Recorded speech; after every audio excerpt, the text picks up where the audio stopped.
안녕하세요. 책 먹는 여자 최서연 작가입니다. 오늘도 저와 책 맛있게 먹을 준비 되셨나요? 이번에는 미니멀 라이프, 그 중에서도 환경 관련된 이야기 나눠보도록 하겠습니다.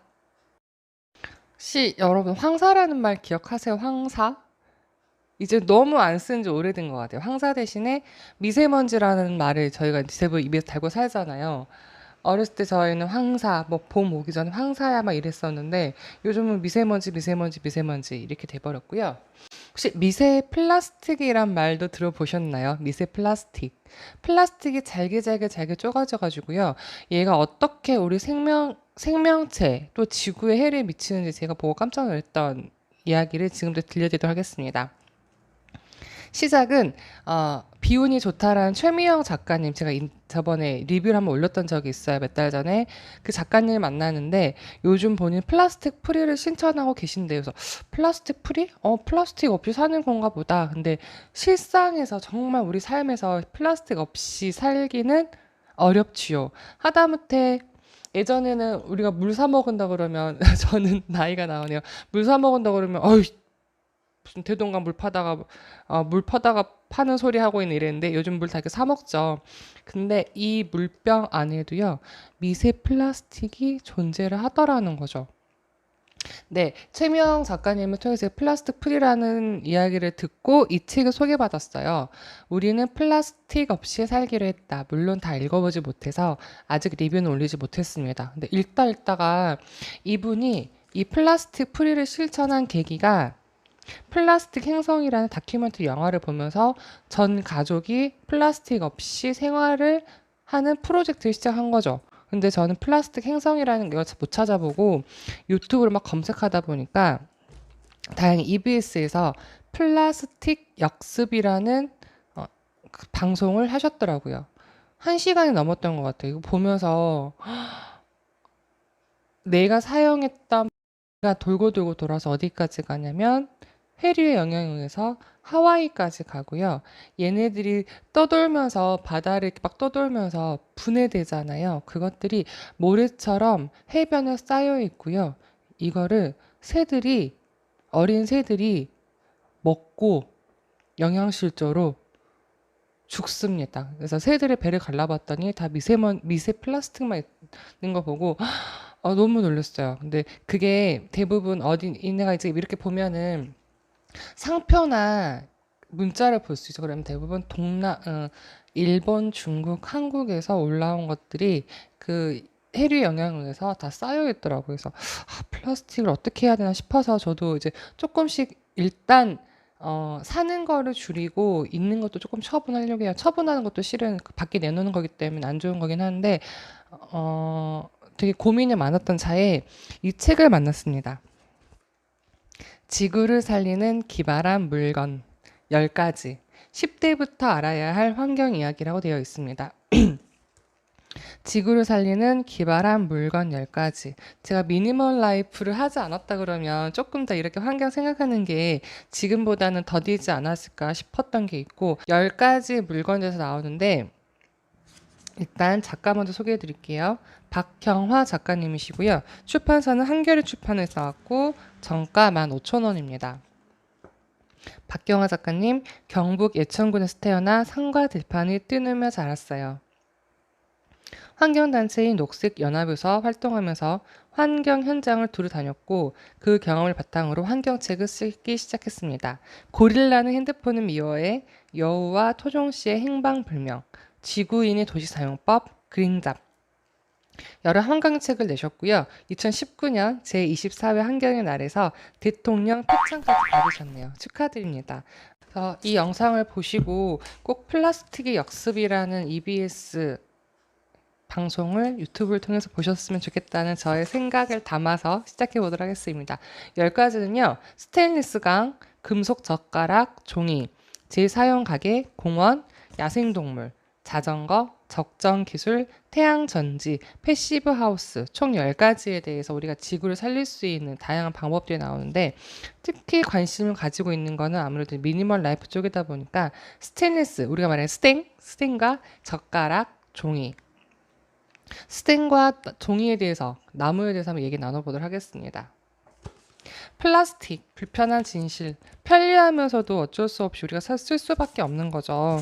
근데 세상에서 가장 안전한 것이 무엇이냐면 스테인레스라고 합니다. 스텐, 녹슬지 않기 때문에 좋은 거라고 하고요. 그 다음에 녹그릇도 좋긴 하지만 이게 무겁기 때문에 조금 불편한 점이 있어서 돼 있고, 제가 이 책에 마음에 든다고 점들은 그냥 스테인리스 그릇이 좋아요라고 말하는 것보다 이렇게 스테인리스가 어떻게 발견됐는지, 그 전엔 어떤 그릇을 썼고 스테인리스 그릇을 통해서 어떻게 우리 사회가 변했고 그 후에 이 단점을 보완하기 위해서 플라스틱을 쓰면서 또 어떤 문제가 발생했는지 흐름을 알려주셔서 되게 좋았던 거고 있군요.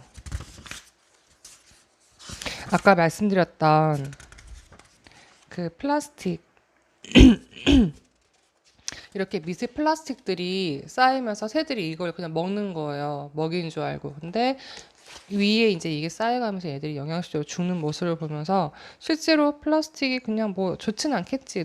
뭐 아이 뭐 안 좋은 물건 뭐 재료 있지 이 정도만 생각을 했던 게 눈에 보이니까 진짜 경각심이 생기더라고요. 요것도 제가 좀 처분하려고 하는데 뭐 사면 사은품으로 플라스틱 이렇게 세트 주잖아요. 그래서 요거를 이제 제가 물통으로 썼던 건데 한 몇 달째 그냥 이대로 보관하고 있었던 건데 이것도 이참에 제가 버릴 예정이고요. 그러면서 플라스틱으로 된 반찬통을 하나씩 버리면서 락앤락에는 그나마 이제 유리 같은 것들이 조금 쓰기에 좋잖아요. 근데 이건 단점은 좀 깨질 위험이 있어요. 근데 저도 이제 스텐 좋다 그래서 사러 갔더니 스테인리스는 비싸긴 하더라고요. 그래서 조금씩 변경해서 그 다음에 쓸 예정입니다. 20분 사용하고 버려진 20년생 나무들. 이게 무엇이냐면 나무젓가락을 쓰기 위해서는 우리가 문자가 왔어요. 나무젓가락 우리가 한 몇 분 쓰나요? 편리성을 위해서 김밥 먹을 때, 라면 먹을 때, 짜장면 먹을 때 길어봤자 30분에서 1시간, 짧으면 10분이잖아요. 이 나무젓가락 하나가 이거를 만들 때 20년 된 나무를 쓴다고 합니다. 근데 우리가 나무젓가락 쓸 때 첫 번째는 설거지 안 해도 되니까, 두 번째는 쓰고 버릴 수 있는 편리함, 그다음 세 번째는 깨끗하다는 그런 고정관념이 있는데, 우리나라 사람들이 1년 동안 사용하는 일회용 젓가락이요 25억 개 정도 된다고 합니다. 25억 개 정도. 저도 그냥 생각 없이 막 썼던 것 같아요.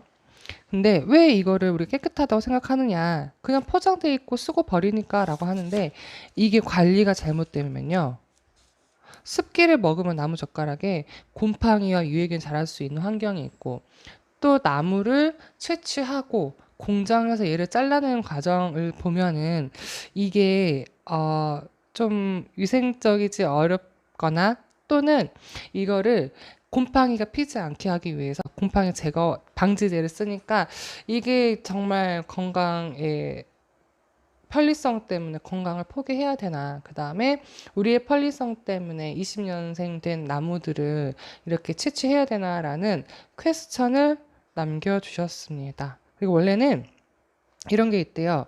소독 과정을 거치고 최대 4개월 보관할 수 있고 그 이상 초과하면 나무젓가락은 안 쓰는 게 맞는데, 저도 가끔 막 우리 놀러 갔다가 저기 나무젓가락 하나 있네. 나무젓가락 남으니까 너 자취하니까 가져갈 때 써. 그래 갖다 놓고 몇 달 몇 년이 지나면 가끔 하나씩 빼서 쓰는데 바로 버려야 되겠어요. 나무젓가락은 얘가 공장에서 나온 소독 과정을 거치고 최대 4개월이라고 그러는데 4개월이 연말이에요. 안 될 것 같습니다. 그러니까 이게 인간의 편리성을 위해서 자연을 훼손하는 것들, 그 다음에 이 편리성이 정말 우리한테 편리하느냐, 건강함을 지켜주느냐, 그것 또한 우리가 한번 의문을 해봐야 될 문제인 것 같습니다. 또 일회용품을 줄여야 되는 이유 중에 하나는 이렇게 말씀하셨어요. 물건은 너무 짧게 쓰고 버리는 습관이 생겼기 때문에 사용하는 물건들조차 너무 쉽게 사용하고 버리고 사고 버리고 하지 않겠느냐. 그래서 웬만하면 아껴 쓰고 고쳐 쓰는 이런 것들을 조금 습관을 들이면 좋겠다라고 하면서 금속 젓가락을 사용하면 좋겠다고. 집에 젓가락 딱 2개 있거든요. 금속 젓가락. 가끔 얘도 씻기 싫어가지고 저도 종이 젓가락을 나무 젓가락을 썼었는데 이제는 그러지 말아야 되겠습니다. 그래서 나무 젓가락 대신에 금속 젓가락을 쓰자는 작가의 2번째 챕터에 있어서 제가 함께 나눠드렸고요. 세 번째는 나무로 만들 수 있는 게 또 하나는 무엇이냐면 책이죠, 책. 저도 요즘 책을 전자책으로 많이 보려고 하는데 그럼에도 지금도 종이책을 보면 되게 편안하지만 전자책은 조금 아직은 읽지 않아요. 지금 2달 정도 돼가는데 근데요. 그거 한번 말씀드릴게요. 스리랑카에서요, 코끼리와 상생하는 방법이 있습니다. 코끼리 똥으로 만든 종이가 있다고 하거든요. 근데 우리나라에도 말로 만든 종이, 그거를 저희가 마분지, 무식했어요. 이제 알았어요, 마분지. 왜냐하면 얘네들은 초식 동물이기 때문에 먹는데 소화가 잘 안 돼. 코끼리는 초식 동물이기 때문에 많이 먹잖아요. 먹는데 소화가 잘 안 되니까 배설물에 섬유질이 많대요. 그래서 얘를 가공을 해서 말리면 그 자체로 이렇게 해서 종이가 된다는 거죠. 그래서 코끼리 똥종이로 해서 스리랑카가 꼭 이걸 또 판매를 한다고 해요. 평화를 가져온 코끼리 똥쟁이 이야기입니다. 68쪽에 있는 얘기고, 처음에는 스리랑카 사람들이 살기 위해서 자꾸 이렇게 밭을 일구면서 불태웠던 거죠. 화전을 했는데, 그러니까 코끼리들이 터전이 없어지죠. 사람들이 공격한 거예요. 그럼 또 사람들이 공격하니까 사람은 코끼리를 죽이는 거죠. 이게 반복되던 중에 코끼리를 똥을 엄청 많이 싼다는 사실을 통해서 어떻게 이 똥을 우리가 한번 활용해 볼까라고 하다가 말씀드린 대로 똥종이를 만들어 가지고요. 이렇게 아예 상품이 됐네요. 이렇게. 그래서 이런 것들도 우리 활용해 볼 수 있어요. 자연과 함께 하면서 사람이 또 공존할 수 있는 것들도 여기서 통해서 알 수 있어서 좋았습니다. 그렇지만 작가가 이렇게 모든 챕터 뒤에다가 칼럼 느낌으로 해서 우리가 생각해 볼 수 있는 하나의 글들을 이렇게 남겨주는데, 그게 있어요. 책을 보지 않는다, 사람들이 책을 보지 않는다. 그런데 책은 종이로 만들기 때문에 또 환경에 좋지 않다. 그러면 이거를 어떻게 생각해야 되느냐? 책을 읽는 게 먼저냐? 환경을 생각해서 종이책을 만들지 않는 게 뭐 우선이냐? 이런 식으로 해서 우리한테 이렇게 자꾸 생각해 볼 수 있기 때문에, 이거는 자녀 있으신 분들이 엄마와 자녀가 함께 읽으면서 환경 이야기도 하시고 토론도 해볼 수 있는 멋진 책일 것 같고, 책 먹는 여자한테는 미니멀 라이프를 하면서 내가 어떤 물건을 가지고 삶을 살아야 될지, 이 물건이 내 건강에도 좋고 환경에도 도움이 되는 것으로 무엇일까라고 했을 때, 저에게는 스테인리스, 그 다음에 종이인데 종이죠. 미니멀 라이프 하면서 조금씩 책을 일단 줄여가고 있습니다. 그래서 이 부분 저도 계속 노력할 거고요. 그 다음에 나무로 된 젓가락은 웬만하면 사용하지 말아야 되겠다. 이 부분까지 나눴고, 아까 처음 목차 소개해드린 그 위에도 뭐가 있냐면 자전거도 있고요. 그 다음에 재사용 가게도 있고, 도시 공원 이야기도 나누고요. 그다음에 야생동물, 적정 기술, 태양전지, 패시브 하우스 등도 있기 때문에 이 책을 읽어보시면서 내가 어떻게 하면 이 중에 하나라도 삶에서 실천할 수 있을까? 우리 모두는 함께 살아가야 되는 존재이기 때문에 조금 더 남을 배려하고, 그 다음에 그걸 통해서 내가 좀 행복할 수 있는 그런 기분을 느낄 수 있는 지구를 살리는 기발한 물건 10가지를 책에서 확인하시면 좋겠습니다. 저는 플라스틱 버릴 거고요. 스테인리스 비싸긴 하지만 하나씩 장만하도록 하겠습니다. 그리고 나무젓가락을 사용하지 않겠습니다. 나무젓가락 사용하지 않은 거는 좀 지켜볼 수 있을 것 같아요. 대신에 뭐 식당에서 나무젓가락을 주신다 그러면 저 젓가락 그냥 금속젓가락 주시겠어요? 라고 한번 얘기해 보시는 것도 어떨까 싶습니다. 지금까지 책 먹는 여자의 지구를 살리는 기발한 물건 북 리뷰 미니멀 라이프 중에 환경 관련된 책으로 이야기 나눠봤습니다. 영상 봐주셔서 감사합니다.